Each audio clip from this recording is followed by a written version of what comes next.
말씀에서 우리는 예수님 만나서 인생의 거룩한 변화를 한 여인을 만납니다. 예수님의 은혜가 너무 크고 고마워서 옥합에 담긴 향수를 예수님 머리에 모두 부어버렸다고는 성경은 말합니다. 6절에 보면 비싼 값이라고 했지만 요한복음 11장에 보면 300데나리온이라고 값을 정확하게 얘기합니다. 건강한 남자가 하루 일해서 버는 일당이 한 데나리온입니다. 그러니까 오늘날로 계산해 보면 최소한 3만 불, 4만 불, 5만 불 정도 되는 큰 비싼 향수입니다. 그 귀한 것을 가지고 와서 식사하신 예수님 머리에 부었다는 겁니다. 요한복음에서는 예수님 발에 붓고 머리로 발을 닦았다고 했습니다. 근데 예수님이 13절에 보니까 칭찬하시면서 이렇게 말씀하십니다. 온 천하에 어디서든지 이 복음이 전파되는 곳에서는 이 여자의 행한 일도 말하여 그를 기억하리라. 마태복음에서는 이름이 없는 여인으로 나오지만 요한복음 12장에 보면 이 여인은 베다니의 마리아입니다. 그러니까 마르다의 동생 마리아이고 죽었다 살아난 나사로의 누이입니다. 자기 동생 나사로를 살려주신 것에 대한 감사인지 자기가 거듭나게 하신 사랑 때문인지 잘 모르겠어요. 그러나 분명한 것은 하나는 분명한데 예수님 만나서 인생 거룩한 변화가 일어난 겁니다. 너무 감사해서 옥합에 향수를 부었습니다. 그 당시 중동 지방의 문화는 여자들이 시집갈 때 쓰려고 향수를 모아놓는다고 합니다. 조금씩 신부가 결혼하면서 가지고 가는 지참물입니다. 시집가서 살면서 자기를 지켜줄 전 재산일 수도 있습니다. 근데 마리아가 그것을 주님의 위에서 머리에 부었다는 것입니다. 근데 8절 말씀에 보면 제자들이 분개했다고 했고 요한복음에서는 예수를 잡아 죽일 가룟 유다가 분개했다고 했어요. 제자들이 보고 이르되 무슨 의도로 이것을 허비하느냐? 이것을 비싼 값에 팔아 가난한 자들에게 줄 수 있었겠도다라는 겁니다. 무슨 의도냐는 것은 제자들은 마리아가 값비싼 향유를 예수님 머리에 부어둔 뜻을 이해할 수 없었다는 겁니다. 왜 허비하느냐는 것은 쓸데없는 곳에 낭비한다는 겁니다. 그리고 이것을 팔아 가난한 자들에게 줄 수 있었겠다고 말하는데 참 설득력 있는 비판입니다. 그런데 요한복음 12장 6절에 보면 이렇게 말하는 것이 가룟 유다입니다. 그래서 가룟 유다에 대해 성경은 이렇게 말하면 가난한 자들을 생각함이 아니요 그는 도둑이라 돈꾀를 맞고 거기 넣는 것을 훔쳐가미로라고 말하고 있어요. 놀라운 건 예수님의 반응입니다. 10절에 보면 예수님은 제자들에게 왜 이 여자를 괴롭게 하느냐고 책망을 하세요. 예수님은 이 여인을 비판하는 제자들이 잘못하고 있다고 하시는 겁니다. 그러시면서 그가 예수님에게 좋은 일을 했다고 칭찬하십니다. 바로 이 사건 때문에 가룟 유다의 마음에 시험이 들어가기 시작했다고 성경은 말합니다. 예수님이 좋은 일을 했다고 하신 이유는 12절에서 보면 내 장래를 위하여 함이니라. 여기서 보면 남자 제자들과 이 여인의 예수님에 대한 마음의 자세의 큰 차이를 우리는 보게 됩니다. 26장 2절에 보면 바로 오늘 본문 바로 앞에 보면 예수님이 십자가에 못 박힐 것이라는 고난에 대한 말씀을 하고 계세요. 근데 정작 예수님을 진짜 잘 알아야 될 제자들은 예수님 고난을 생각하지 않아요. 예수님이 이제 이스라엘의 주권을 로마 제국으로도 회복하고 왕이 되면 오른쪽 앉고 왼쪽 앉아서 천하를 다스릴 생각에 부풀어서 고난과 십자가를 염두에 두고 있지 않은 겁니다. 근데 이 여인은 주님의 고난을 알고 있는 거예요. 왜? 지난주일 설교 말씀 나눴지만 이 여인은 마리아입니다. 예수님이 마리아는 좋은 몫을 하고 있다, 빼앗기지 않을 것이다 하신 말씀이 바로 이것입니다. 마리아는 예수님에게 집중하는 신앙생활을 살고 있었기 때문이에요. 자기가 원하는 어떤 이기적인 목적이나 자기 이런 게 아니라 예수님에게 집중하는 거예요. 얼마 후면 주님께서 고난 당하실 줄 알고 자신이 가장 가진 귀한 값진 향유를 주님 머리에 부어드린 겁니다. 오늘 우리는 예수님을 사랑하는데 모든 것 들여서 사랑하고 또 사랑해도 아깝지 않은 믿음으로 사는 신앙 모범의 모델을 만납니다. 마태복음에서 제자들에 대한 이야기는 초대교회 지도자들이 자기 자신들이 가지고 있던 문제를 솔직하게 드러내는 말씀인 경우가 많아요. 그러니까 제자들이 이 여인과 자기 자신들과의 차이점을 적나라하게 보여주고 있는 것은 당시 초대교회 지도자들이 이런 못난 모습을 가지고 있었다, 정직하게 회개하는 것을 보여주고 있는 겁니다. 예수님 하나님 나라 운동이, 그렇죠? 하나님 나라 운동이 종교화되고 제도화되어 버릴 때 이런 일이 일어난다는 오늘의 교회도 주는 경고인 겁니다. 마리아의 거룩한 낭비를 보면서 제자들이 분개했다는 것의 문제는 다른 것이 아닙니다. 교회 지도자들의 생각과 마음에서 예수님이 아닌 다른 것들이 더 중요하게 되어 버리면 교회의 존재 목적을 상실하게 된다는 경고입니다. 요한복음에서는 제자들이란 집단보다 가룟 유다라는 인물이 분개했다고 했어요. 가룟 유다는 여러 성사학자들의 견해가 로마 제국주의부터 이스라엘의 주권의 회복을 꿈꾸면서 예수님에게 접촉했던 철저한 계획이 있었던 민족 해방가라고 얘기합니다. 그래서 예수님 뜻보다 민족 해방의 뜻이 앞선 인물이라는 거예요. 자기 뜻을 이루기 위해서 예수님을 이용하려고 했는데 이거 맥없이 십자가에 죽겠다고 하니까 예수님을 한번 흔들어 놓겠다 해갖고 은 30냥에 팔아넘긴 거예요.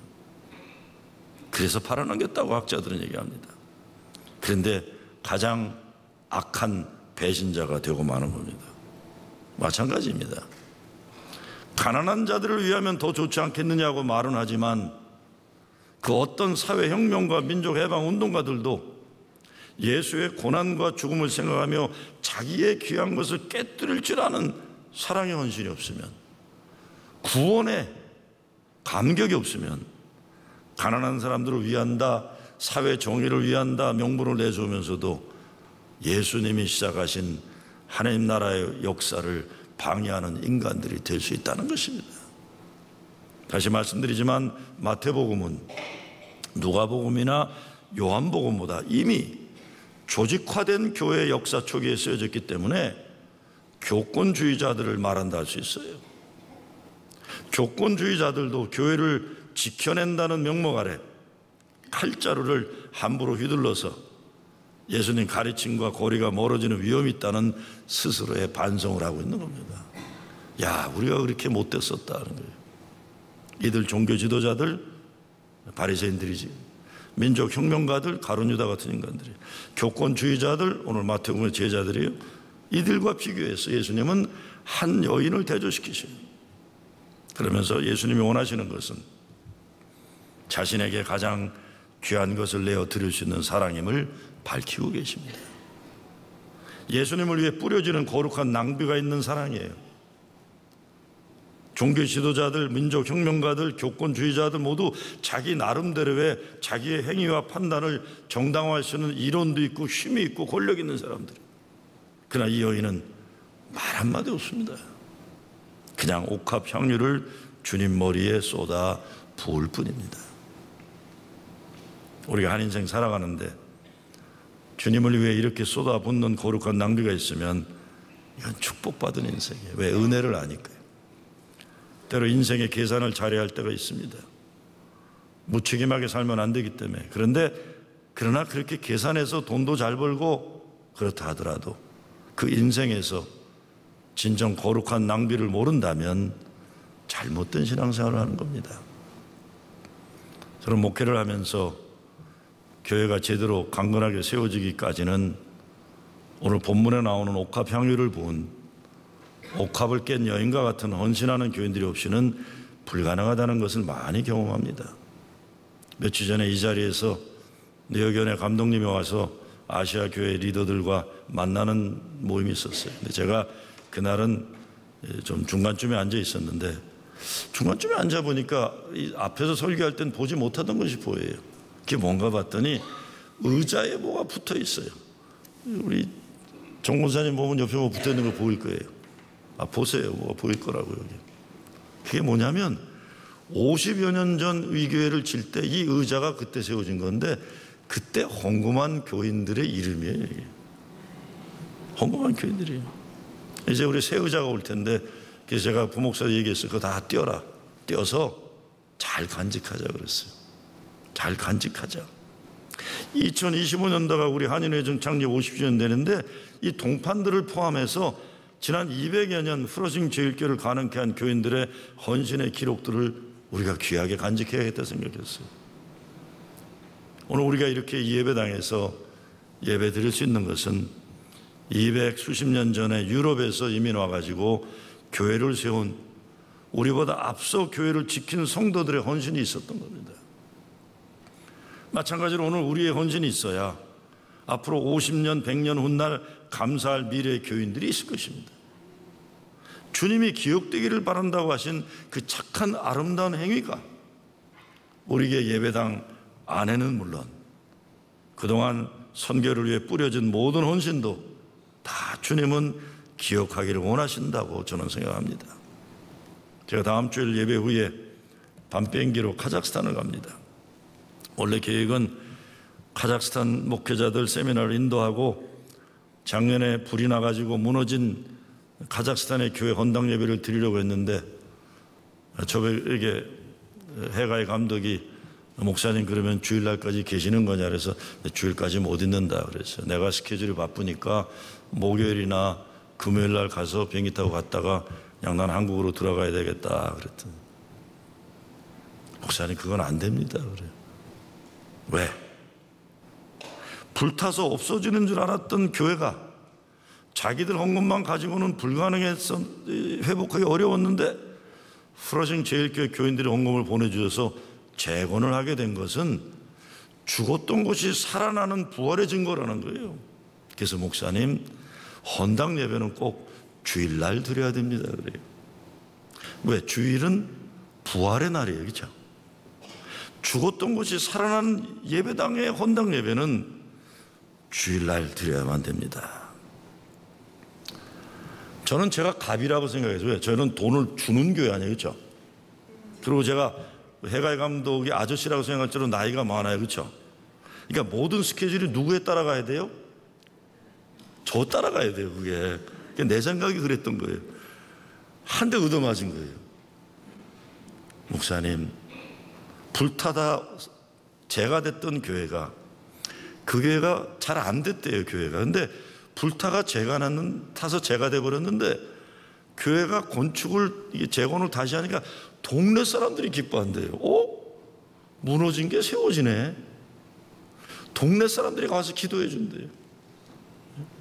목사님 헌당 예배는 내년 봄에 그러면 목사님 주일을 지킬 수 있을 때 교인들과 함께 와서 그때 축제 예배를 드리기 바랍니다. 내 스케줄에 따라 하면 안 된다는 거예요.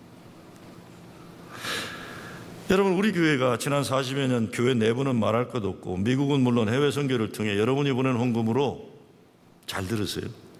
죽었던 거 살려낸 기적의 역사, 무너진 거 재건한 역사가 얼마나 많을까 생각하시기 바랍니다. 제가 김유민 목사가 이번 주에 떠나요. 저하고 같이 갑니다. 근데 카자흐스탄 가도 우리 교회 이름이 있고 우리 교회하고 건축했잖아요. 선교센터를. 그게 건물을 세운 게 아니에요. 저는 이번에 깨달았어요. 건물을 세운 게 아니에요. 죽어가던 사람들에게 소망을 주고 무너진 것을 재건하는 역사에 여러분이 쓰임받은 겁니다. 주님이 기억되기를 원하신다고 오늘 성경은 말씀하십니다. 이 여인은 예수님 때문에 인생이 변화된 사람입니다. 어떤 사람은 간음하다 걸려서 돌에 맞아 죽을 뻔하다 예수님 때문에 살아난 여인이라고도 합니다. 막달라 마리아를 창녀로 평가하는 전통에서 보면 창녀 막달라 마리아라고 말하는 사람들도 있습니다. 성경적으로 검증되지는 않은 설명들이지만 전통적으로 그렇게 생각하는 사람들이 있어요. 중요한 것은 이 여인은 인생이 뒤바뀐 거예요. 죽음의 길에서 생명의 길로 간 거예요. 버림받은 저주의 인생에서 하나님 사랑받는 축복의 인생으로 바뀐 거예요.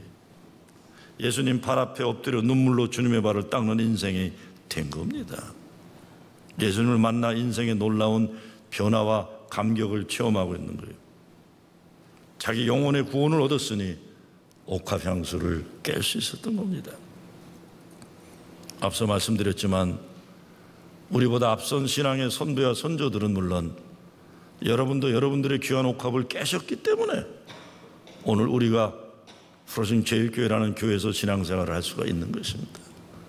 그런데 그동안 교회를 위해 아낌없이 때로는 아프도록 헌금하시고 두고 후회하고 괜히 그랬다고 아까워하시는 분들 계실까요? 한번 손 들어보세요. 난 진짜 후회가 된다. 교회 헌금했던 거. 없으실 거예요. 없으실 거예요. 여러분 주님 앞에 갔을 때 남아있는 거는 옥합을 깬 그 마음, 그 마음은 주님 앞에 드릴 수 있을 겁니다. 근데 사람이 사는 어느 동네에나 이 여인의 이런 거룩한 낭비를 보면서 머리 빨리 돌리고 비판하는 사람이 있어요. 아름다움이라던가 거룩함이 존재하기 어려운 인생 사는 사람들이. 그런가 하면 이 여인 같은 존재는 하나님의 깊은 은혜 체험이 있어서 그의 삶은 평범한 사람 이해하기 어려운 사랑과 헌신의 비밀이 있는 겁니다. 은혜의 비밀이 있는 겁니다. 예수님 만나 인생이 변화된 사람들에게는 믿지 않는 사람들이 이해할 수 없는 내적인 감격과 은혜의 충만이 있습니다. 가끔 말씀드리지만 제가 잊지 못하는 권사님 한 분, 20대 초반에 북한에서 6.25 때 월남하셔서 남편 없이 자녀들을 키우셨던 거죠. 한 분은 장로교 목사님이 돼서 은퇴하셨고 한 분은 지금 아주 귀한 일을 하고 있고 영변에 핵발전소 만들 때 미국에서 갔던 시빌 엔지니어가 큰아드님이세요. 북한에. 근데 그분은 제가 무슨 모임 때마다 권사님 무슨 찬송 부를까요? 하면 꼭 목사님 다 아시면서 그래요. 그 찬송은 변함없이 구주를 생각만 해도 내 마음이 좋거든. 주 얼굴 배울 때야 얼마나 좋게. 예수의 넓은 사랑을 어찌다 말하랴. 그 사랑 받은 사람만 그 사랑 알도다. 너무 감격과 감동의 복자 말로 할 수 없어 찬송으로만 대신하며 살아가신 권사님이세요. 바로 이와 같은 것을 우리는 그리스도를 아는 은혜의 비밀이라고 하는 겁니다. 예수의 넓은 사랑을 어찌다 말하랴. 그 사랑 받은 사람만 그 사랑 알도다. 여기 이 자리에 계신 여러분 가운데도 예수님의 사랑과 은혜 충만해서 주님 발 앞에 엎드러져 눈물을 흘렸던 사건들이 다 있을 겁니다. 여러분이 주님 발 앞에 무릎 꿇고 울었던 가장 귀한 거 내놨던 순간들이 있을 거예요. 그러니까 이 자리를 이렇게 예배의 자리를 지켜내시고 삼아하시는 겁니다.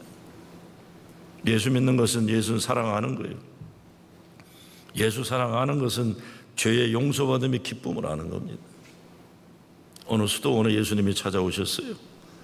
그동안 기도하면서 금욕생활하고 금식하면서 경건생활하던 수도사들이 너무나 기뻤어요. 주님이 오셨다고. 근데 갑자기 그 동네에서 나쁜 짓 많이 하기로 소문난 죄인이 예수님 오셨다는 소식 듣고 수도원을 찾아온 거예요. 그러고는 뛰어와서는 예수님 발 앞에 엎드려 회개하고 통회하며 자백하면서 예수님, 저는 평생 나쁜 짓만 하고 살았습니다. 저를 용서해 주세요 하고 우는 거예요. 근데 갑자기 한 수도사가 예수님과 이 죄인 사이를 가로막더니 너 이놈 나쁜 놈 여기가 어디라고 왔냐고 내쫓는 거예요. 그러니까 그 죄인은 결국은 울면서 수도원을 떠나갑니다. 그때 죄인을 내쫓은 그 수도사가 예수님에게 이렇게 부탁합니다. 주님, 제가 부탁이 있는데 제가 이 다음에 죽어서 갈 곳을 저 죄인이 갈 곳으로부터 멀리 떨어지게 하여 주시옵소서. 나는 저런 죄인들 가까이 가고 싶지 않습니다. 그때 예수님이 이렇게 말씀하십니다. 그래. 눈물로 자기의 죄를 회개한 죄인은 앞으로 하나님 아버지 계신 천국에 갈 거다. 그리고 너는 네 소원대로 그가 앞으로 갈 천국으로부터 멀리 떨어진 곳으로 가 있게 될 것이다. 윤리 도덕적으로 철저할 정도로 깨끗하게 사랑하는 사람들, 그것도 참 귀한 일이에요. 그렇죠? 그렇게 살기 쉽지 않아요. 바리새인들이 그랬어요. 인간적으로 그들이 훌륭하다는 걸 우리가 인정해야. 왜? 담배도 안 피고 술도 안 마시고 진짜 잘못도 안 하고 곁눈질도 안 하고 그냥 철저하게 바리새인처럼 사는 것도 이거 훌륭한 인간들이에요. 그런데 어떻게 된 일인지 성경에 보면 예수님을 가장 괴롭힌 인간들, 예수님을 결국 십자가로 죽음에 몰아넣은 것이 바로 율법을 잘 지키며 깨끗하게 살았다는 이들 종교인들이었다는 것. 이게 우리 고민해야 될 문제입니다. 누가복음에 보면 오늘 이 사건에 예수님이 이렇게 말씀하세요. 내가 네게 말하노니 저의 많은 죄가 사하여졌도다. 이는 저의 사랑함이 많음이라. 사함을 받은 일이 적은 자는 적게 사랑하느니라.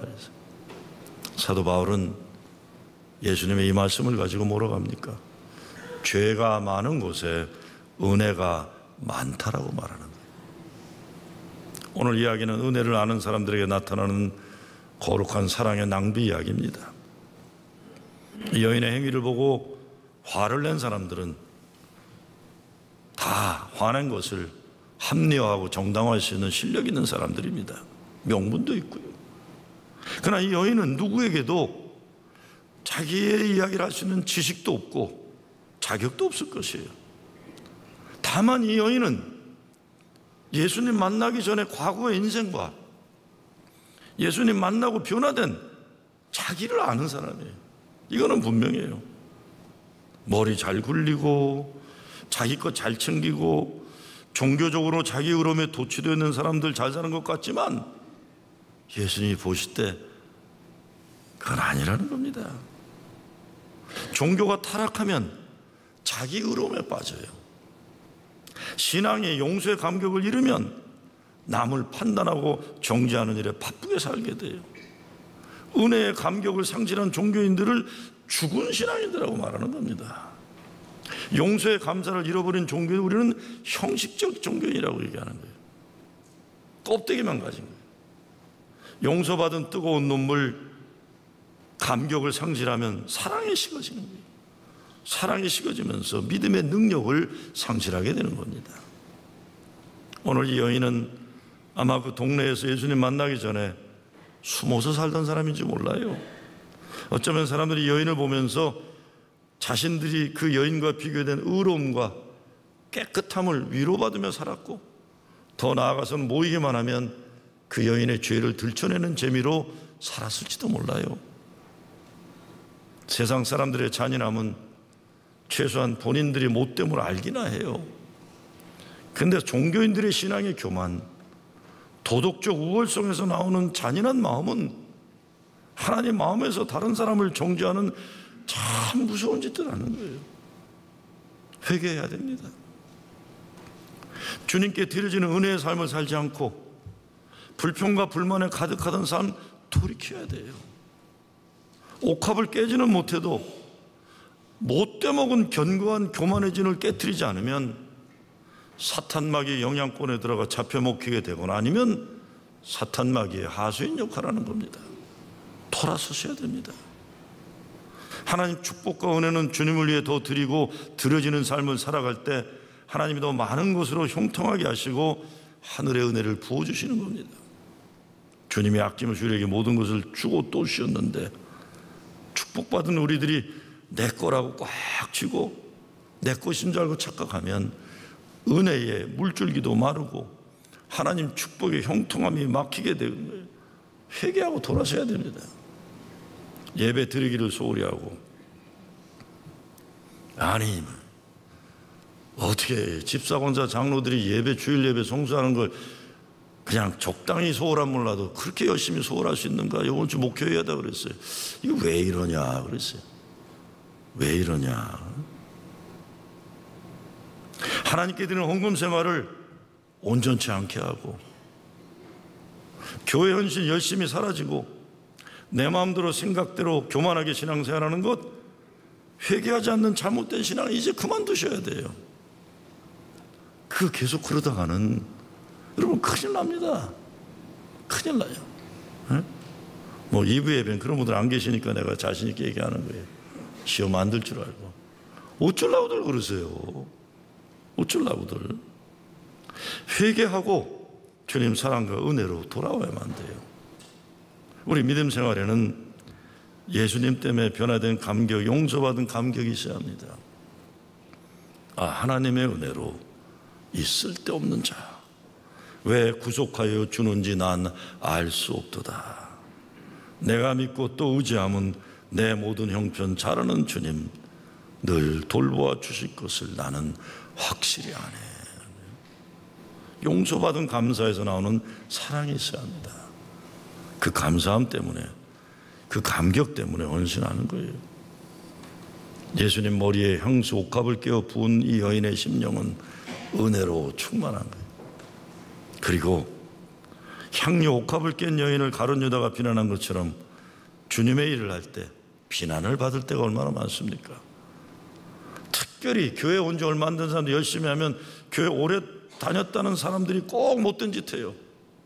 우리도 열심히 하는데 너는 왜 온 지도 얼마 안 돼서 열심히 하냐.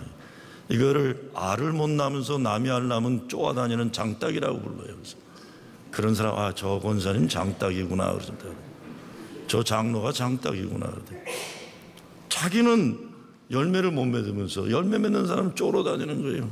우리 교회에 대한 서너 명 있어요. 아직도 있어요. 칭찬을 못할 줄 망정 비난을 하고. 그런데 여러분, 이럴 때 더 열심히 해야 합니다. 이럴 때 더 열심히 해야 돼요. 그런 못된 소리에 넘어가면 안 되는 겁니다. 예수님을 위해 옥합을 깨트린 여인도 제자들에게 비난을 받아요. 그러니 주님을 제대로 섬기다가 비난을 받는 것 두려워하면 안 됩니다. 사람의 말에 좌지우지당하지 말고 주님 칭찬만 들으시기 바랍니다. 교회에선 예수님의 기준 갖고 모든 거 봐야 돼요. 주님은 어떻게 생각하실까? 그분이 인정하시고 기뻐하시면 사람들이 뭐라고 그래도 무슨 상관이 있겠어요? 예수님 앞에 옥합을 깨뜨린 마리아는 사람들의 얘기를 귀 기울일 수, 왜? 그러면 살 수가 없어요. 그저 묵묵히 눈물로 주님의 발을 닦고 있는 거예요. 그때 주님께서 그 행위를 귀하게 보시고 그가 내게 좋은 일을 하였느니라 칭찬하시는 거예요.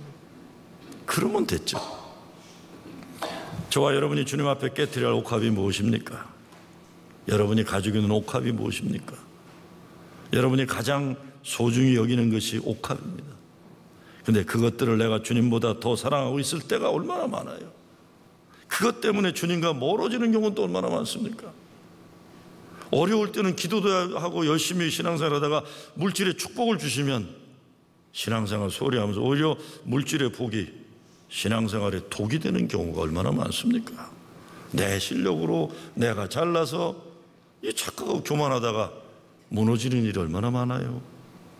하나님이 주신 좋은 은혜와 은사들 가지고 하나님 기쁨과 영광이 아니라 세상 것에 빠져가지고 교회생활 소홀히 하게 된 일이 얼마나 많습니까? 비극이에요. 불행이에요. 그런 옥합 깨어져야 합니다. 그런데 옥합을 열지 않거나 깨지 않으면 그 향수가 무슨 쓸모가 있습니까? 깨워야 쓰임받는 거예요. 옥합을 깨면 그 냄새가 사람을 향기롭게 하는 것만이 아니라 온 집안이 향기가 가득한 거예요. 그래서 사도 바울은 그리스도인들이 예수 그리스도의 향기라고 하는 겁니다. 그래서 여러분 때문에 주일날 교회만 하면 그냥 주차장부터 향기가 팍 나와야 돼요. 예배당에 들어오면 이 향수 냄새가 그냥 그리스도의 향수. 이상한 향수들 뿌리고 오지 마세요. 여러분 아주 주님의 향수, 주님의 향수. 토조 목사가 내 자아를 버리라는 책에서 이렇게 말합니다. 많은 그리스도인들이 십자가를 통해 구원받았다고 말하지만 정작 자신이 더 중요하고 자아가 살아있는 사람이라면 그는 예수를 진정으로 믿는 것이 아니다. 나 자신에 얽매여 있는 자아중심적인 삶에서 벗어나야 십자가와 부활을 통과하신 예수 그리스도와 하나가 될 수 있다. 예수를 믿는 것은 자아를 십자가에 못 박는 것이다. 그렇게 자아가 깨어질 때 우리는 예수 그리스도 십자가 깃발 아래서 기쁨으로 살아갈 수 있는 권리와 능력을 얻게 된다. 그렇다. 우린 자꾸 작아져야 하고 주님은 커져야 한다. 예수 머리에 가장 귀한 향수를 부은 이 여인처럼 거룩하고 아름다운 낭비의 축복을 누리는 여러분 되시길 주의 이름으로 축원합니다.